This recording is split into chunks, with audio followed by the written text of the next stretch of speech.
வணக்கம் மக்களே, இன்றைக்கி நம்ம புடலங்காய் 65 எப்படி செய்யலான்னு பார்க்கலாம்.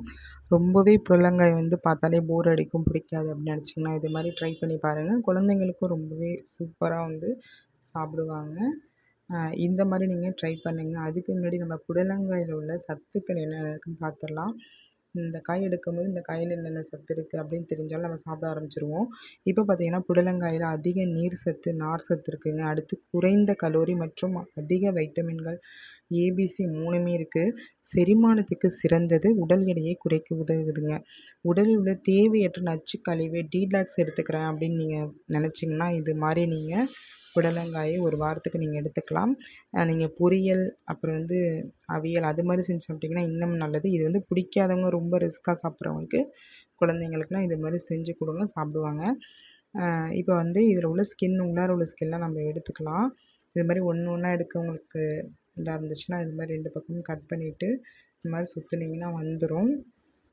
இப்போ நம்ம உள்ளார உள்ளதெல்லாம் எடுத்துகிட்டு நம்ம கட் பண்ண ஆரம்பிக்கலாம். இது மாதிரி ரவுண்டாக கட் பண்ணிக்கோங்க. இதை வெயில் காலத்துக்கெலாம் இந்த புடலங்காய் ரொம்ப நல்லதுங்க. அதாவது வயிறு புண்ணாக இருக்குது, ரொம்ப ஹீட்டாக இருக்குது, அப்புறம் வேர்க்குரு வருது, அது மாதிரி நினச்சிங்கன்னா, நீர் சத்து வேணும் அப்படின்னு நினச்சிங்கன்னா இந்த புடலங்காயை நீங்கள் எடுத்துக்கலாம். இதை பொரியல் மாதிரியும் இல்லை அவியல் அப்புறம் புடலங்காய் சாம்பார் அது மாதிரியும் செஞ்சு சாப்பிட்லாம். இப்போ இதெல்லாம் கட் பண்ணதெல்லாம் ஒரு பவுலில் மாற்றிக்கலாம்.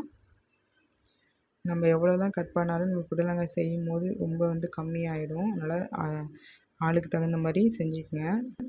இப்போது இதில் மசாலாலாம் சேர்த்துக்கலாம். ஒரு அரை ஸ்பூன் அளவுக்கு மஞ்சள்தூள் எடுத்து சேர்த்துக்கலாம். அடுத்து ஒரு அரை ஸ்பூன் கரம் மிளகாய்த்தூள் அது சேர்த்துக்கலாம். அடுத்தது சிக்கன் மசாலா சேர்த்துக்கலாம். ஒரு ஸ்பூன் அளவுக்கு சிக்கன் மசாலா சேர்த்துங்க. ஒரு ஸ்பூன் இஞ்சி பூண்டு பேஸ்ட் சேர்த்துக்குங்க. 2 ஸ்பூன் அளவுக்கு சோள மாவு சேர்த்துக்குங்க. தனி மிளகாய் தூள் காரத்துக்கு தகுந்த மாதிரி சேர்த்துக்குங்க. அடுத்தது சால்ட்டு தேவையான அளவு சேர்த்துக்குங்க. இப்போ ஃபுட் கலர் இல்லாமல் 65 நல்லா இருக்காதுன்னு ஃபுட் கலர் தேவையான அளவு சேர்த்துக்குங்க. இப்போ நல்லா மிக்ஸ் பண்ணிக்கலாம். இது மாதிரி நல்லா மிக்ஸ் பண்ணிக்கோங்க.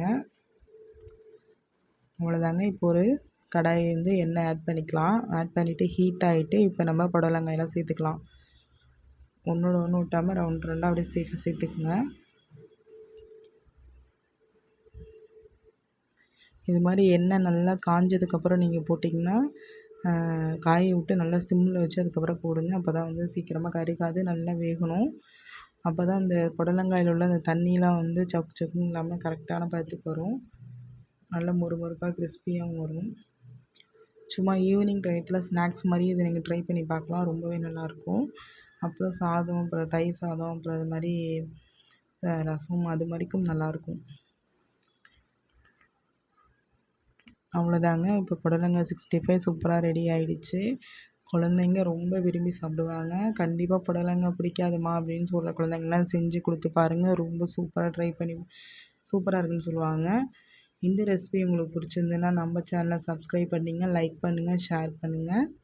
இதோட கூடவே கொஞ்சம் ஆனியன் சேர்த்து ட்ரை பண்ணி பாருங்கள். ரொம்ப சூப்பராக இருக்கும். வாழ்க வளமுடன்.